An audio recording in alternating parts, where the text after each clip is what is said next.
రేపుంటానో లేదో తెలీదు అంటూ టీటీడీ బోర్డు సభ్యులు భానుప్రకాష్ రెడ్డి సంచలనమైన వ్యాఖ్యలు. ఈ సింపతి డ్రామాలెందుకు? అధికారంలో ఉన్నది మీరే కదా, అటు కేంద్రంలోనూ రాష్ట్రంలోనూ అధికారంలో ఉన్నారు, తప్పేంటో నిరూపించండి అంటూ సోషల్ మీడియాలో వైరల్ అవుతున్న వార్తలు. భానుప్రకాష్ రెడ్డి రేపు ఉంటానో లేదో ఎందుకంటున్నాడు? భానుప్రకాష్ రెడ్డి చేసిన వ్యాఖ్యలు ఏంటి? ఒక్కసారి ఆయన వ్యాఖ్యలు చూసిన తర్వాత మళ్ళీ మనం విశ్లేషించుకుందాం. నేను రేపు ఉంటానా లేదో నాకు తెలియదు, ఎందుకంటే విపరీతమైన ఒత్తిడి. నువ్వు మీటింగ్ పెట్టద్దు, ఈ కేసును వదిలేయి, యూట్యూబ్లో సోషల్ మీడియాలో ఎంత నా వ్యక్తిగతంగా డ్యామేజ్ చేయాలో చేస్తున్నారు. నా కుటుంబంలో నా భార్య పిల్లలు బాధపడుతూ కూడా బాను నువ్వు ముందుకు పో అని చెప్పారు. ఎందుకంటే నాకు వెంకటేశ్వరం అంటే ప్రాణం. గత 20 సంవత్సరాలుగా అక్కడ ఏం జరిగినా వెంకటేశ్వర స్వామికి కాపలా కుక్కగా పనిచేస్తున్నాను.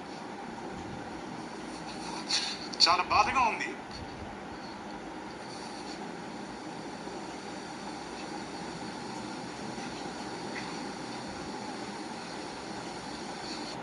నేను మీడియా మిత్రుల ద్వారా ఒకటే చెప్తున్నా, నాకు వ్యక్తిగతంగా ఎవరి మీద కోపం లేదు, వ్యక్తిగతంగా నేను ఎవరికి శత్రువు కాదు.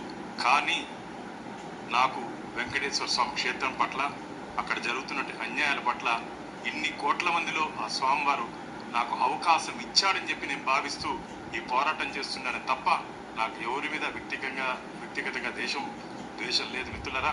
కాబట్టి పెద్దలందరూ కలిసి ఒక మంచి నిర్ణయం తీసుకొని ఈ కేసులో ఎవరు సంబంధం ఉందో అందరినీ వెంకటేశ్వర స్వామి ముందు నిలబెట్టే రోజు దగ్గరలోనే ఉందని చెప్పి నేను ఆశాభావాన్ని వ్యక్తం చేస్తూ మరోసారి ఆ స్వామివారి సేవకుడిగా ఇప్పుడు ఉంటానని చెప్పి మీ అందరి తరపున స్వామివారిని కూడా నాకు శక్తిని బలాన్ని ఇవ్వాలని చెప్పి కోరుకుంటున్నా. గోవింద నారాయణ.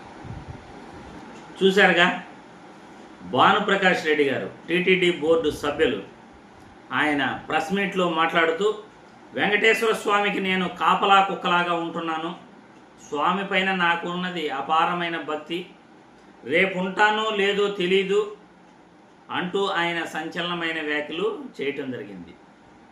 అదేవిధంగా భానుప్రకాష్ రెడ్డి గారు కూడా ప్రజలకు కొన్ని విషయాల్లో సంజాయిషి చెప్పాలి.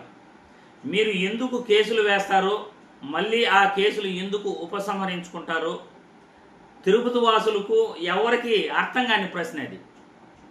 గతంలో గరుడ ఫ్లైఓవర్ పైన కేసు వేయటం జరిగింది, దాన్ని ఎందుకు ఉపసంహరించుకున్నారో ఎవరికీ తెలియదు. అదేవిధంగా తొండవాడలో ఇస్లామిక్ కళాశాల యూనివర్సిటీ పైన కేసు వేయటం జరిగింది, మళ్ళీ ఏం జరిగిందో తెలియదు, దానిపైన మళ్ళీ కేసు ఉపసంహరించుకున్నారు. మీరు ఆరోపణలు ఎందుకు చేస్తారో, కేసులు ఎందుకు వేస్తారో, మళ్ళీ ఎందుకు ఉపసంహరించుకుంటారో, ఇలా ప్రెస్ మీట్లలో ఎందుకు ఏడుస్తారో జనాలు అర్థం కాక సస్తున్నారు తిరుపతి వాసులు. ముఖ్యంగా దేవుడికి కాపలా కుక్కలాగా ఉంటున్నాను, నాకు దేవుడంటే అపారమైన భక్తి అంటున్నారు.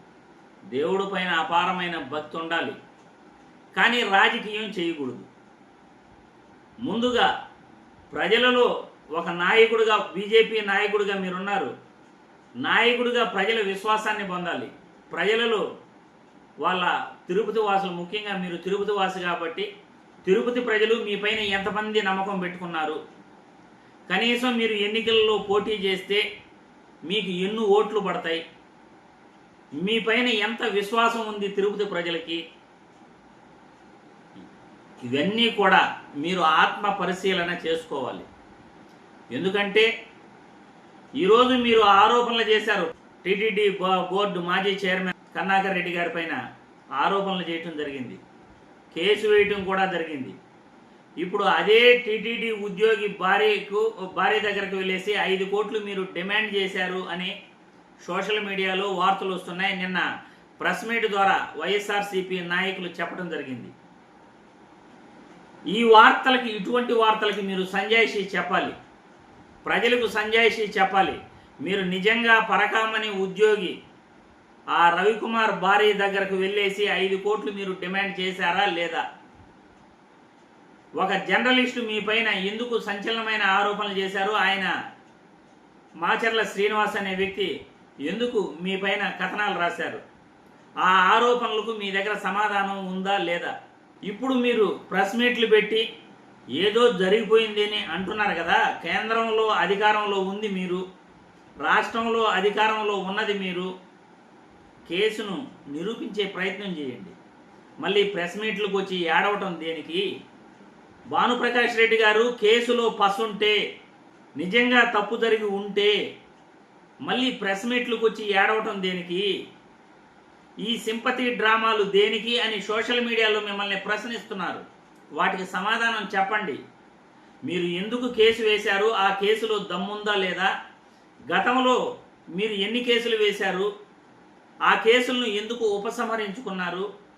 టీటీడీ ఉద్యోగి పరకామణి ఉద్యోగి భార్య దగ్గరికి వెళ్ళేసి డబ్బులు డిమాండ్ చేశారా లేదా? ఇవి వాస్తవం కాదా అవునా? వీటన్నిటిపైన సోషల్ మీడియాలో వస్తున్న వార్తలను ఖండించాలి, నిజ నిరూపణ చేసుకోవాలి. ఎందుకంటే మీరు కేసులు వేయటం కాదు, కేసుల్లో ఉన్న పస ఎంతుందో కూడా ప్రజలకు తెలియజేయాలి. ఇలా సింపతి డ్రామాలో ఆడద్దు అని సోషల్ మీడియాలో ఎక్కువగా మీ పైన ట్రోలింగ్ జరుగుతున్నాయి. మీరు వేసే కేసుల్లో పస ఉండదు, కేసులు వేసిన తర్వాత మళ్ళీ ఎందుకు మీరు ఉపసంహరించుకుంటారో తెలియదు అంటూ సోషల్ మీడియాలో మీపై ట్రోలింగ్ చేస్తున్నారు.